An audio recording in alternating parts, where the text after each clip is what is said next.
ಪ್ರಿಯ ವೀಕ್ಷಕರೇ, ಮತ್ತೊಮ್ಮೆ ವಿವಿಧ್ ಅಟ್ 1563 ಚಾನಲ್ಗೆ ಸ್ವಾಗತ. ಈ ದಿನದ ವಿಶೇಷ ಇನ್ವೆಸ್ಟ್ಮೆಂಟ್ ಪ್ಲಾನನ್ನು ನಾನು ಹೇಳ್ತಾ ಇರೋದು. ಕೆಲವರು ತಿಳಿದವರು ಎಲ್ಲ ಮಾಡ್ತಾರೆ, ಕೆಲವರು ಕೂಲಿ ಕಾರ್ಮಿಕರು ಇರ್ತಾರೆ, ಗಾರ್ಮೆಂಟ್ಸ್ಗೆ ಹೋಗೋರು ಇರ್ತಾರೆ. ಈ ಥರ ಬಿಲೋ ಮಿಡ್ಲ್ ಕ್ಲಾಸ್ ಅಥವಾ BPL ಅಂದರೆ below poverty line, APL above poverty line, ಇವ್ರಿಗೆ ಈ ಮಾಹಿತಿ ತಮಗೆಲ್ಲರಿಗೂ ಅನುಕೂಲ ಆಗಬಹುದು ಅನ್ನೋದೇ ನಮ್ಮ ಉದ್ದೇಶ. ಇಲ್ಲಿ ಇನ್ವೆಸ್ಟ್ಮೆಂಟ್ ಪ್ಲಾನ್ನ ಎಲ್ಲರೂ ಪೋಸ್ಟ್ ಆಫೀಸಲ್ಲಿ ನೀವು RD ಆಗಿ ಮಾಡ್ತಾಯಿದ್ದೀರಿ, ಅದು ಸಂತೋಷ. ಅಲ್ಲಿ ಒಂದು 7-8% ಬಡ್ಡಿನ ತಾವೆಲ್ಲರೂ ನೋಡಬಹುದು. ಮತ್ತು ಒಂದು 5 ವರ್ಷ ಅಥವಾ 3 ವರ್ಷ, 5 ವರ್ಷ, 10 ವರ್ಷ ಸ್ಕೀಮ್ಗಳಲ್ಲಿ ತಾವು ಅದನ್ನು ಫಿಕ್ಸ್ ಮಾಡಿದಾಗ ನಿಮ್ಮ ಕಷ್ಟ ಕಾಲದಲ್ಲಿ ಆ ಹಣನ ವಾಪಸ್ಸು ಹಿಂಪಡೆಯೋದಕ್ಕೆ ಆಗೋದಿಲ್ಲ.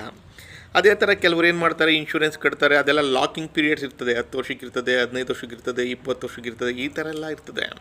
ಕೆಲವರು FD ಮಾಡಿರ್ತಾರೆ, ಅದು ಸಹ ನೀವು ಬೇಕಾದಂಥ ಸಮಯದಲ್ಲಿ ವಾಪಸ್ಸು ಪಡೀಲಿಕ್ಕಾಗಲ್ಲ. ಬೆಸ್ಟ್ ಪ್ಲಾನ್ ಅಂತ ಅಂದರೆ ಎಲ್ಲರೂ SIPನ ಸಿಸ್ಟಮೆಟಿಕ್ ಇನ್ವೆಸ್ಟ್ಮೆಂಟ್ ಪ್ಲಾನ್, ಅದು ಮ್ಯೂಚುವಲ್ ಫಂಡ್ಗೆ ಒಳಪಟ್ಟಿರ್ತದೆ. ಇದನ್ನು ಬ್ಯಾಂಕ್ನಲ್ಲಿ ತಾವು ಯಾವ ಬ್ಯಾಂಕ್ಗಳಲ್ಲಿ ಆಯ್ಕೆ ಮಾಡ್ಕೊತೀರಿ, ಆ ಬ್ಯಾಂಕಿನ ಫಂಡ್ ಮ್ಯಾನೇಜರ್ಸ್ ಅಂತ ಅದೇ ಕೆಲಸವಾಗಿ ಅದನ್ನು ಆಪ್ರೇಟ್ ಮಾಡ್ತಾ ಇರ್ತಾರೆ.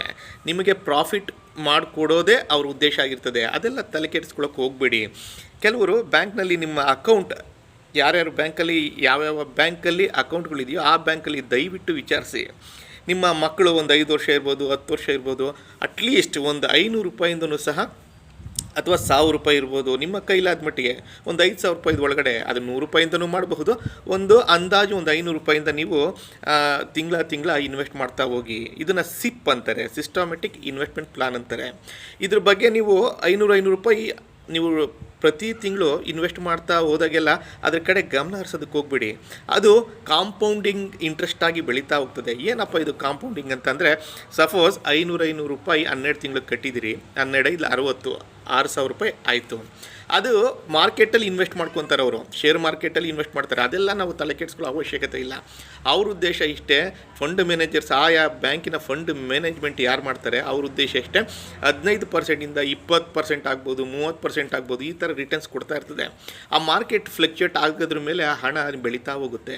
ಮತ್ತೊಮ್ಮೆ 1 ವರ್ಷ ಆದಮೇಲೆ ಮತ್ತೆ ಅದನ್ನು ಎಷ್ಟು ಬಡ್ಡಿ ಬೆಳೆದಿರ್ತದೆ ಅದನ್ನೇ ಓಪನಿಂಗ್ ಇಂಟ್ರೆಸ್ಟ್ ಆಗಿ ನೆಕ್ಸ್ಟ್ ಇಯರ್ಗೆ ಮಾಡ್ಕೊತಾರೆ, ಓಪನಿಂಗ್ ಬ್ಯಾಲೆನ್ಸ್ ಆಗಿ ನೆಕ್ಸ್ಟ್ ಇಯರ್ ಮಾಡ್ಕೊತಾರೆ. ಅದೇ ರೀತಿ ಇನ್ವೆಸ್ಟ್ಮೆಂಟ್ ಮಾಡ್ತಾ ನಿಮಗೆ ಗೊತ್ತಾಗದಾಗೆ ಒಂದು 18-20 ವರ್ಷಗಳಲ್ಲಿ ಅದು ಅಗಾಧವಾಗಿ ಹಣ ಬೆಳೆದಿರ್ತದೆ. ಹೇಳೋದಕ್ಕಾಗಲ್ಲ. ಒಂದು 5-10 ಲಕ್ಷ ಇರ್ಬೋದು, ಕೆಲವರು 5000 ಮಾಡಿದವ್ರಿಗೆ ಒಂದು 15-20 ಲಕ್ಷ ಇರ್ಬೋದು. ಈ ಥರ ಅದು ಮಾರ್ಕೆಟ್ ಫ್ಲಕ್ಚುಯೇಷನ್ ಮೇಲೆ ಬೆಳೀತಾ ಹೋಗ್ತದೆ. ಇದುವರೆಗೂ ನಮಗೆ ಬಂದಿರೋ ಮಾಹಿತಿ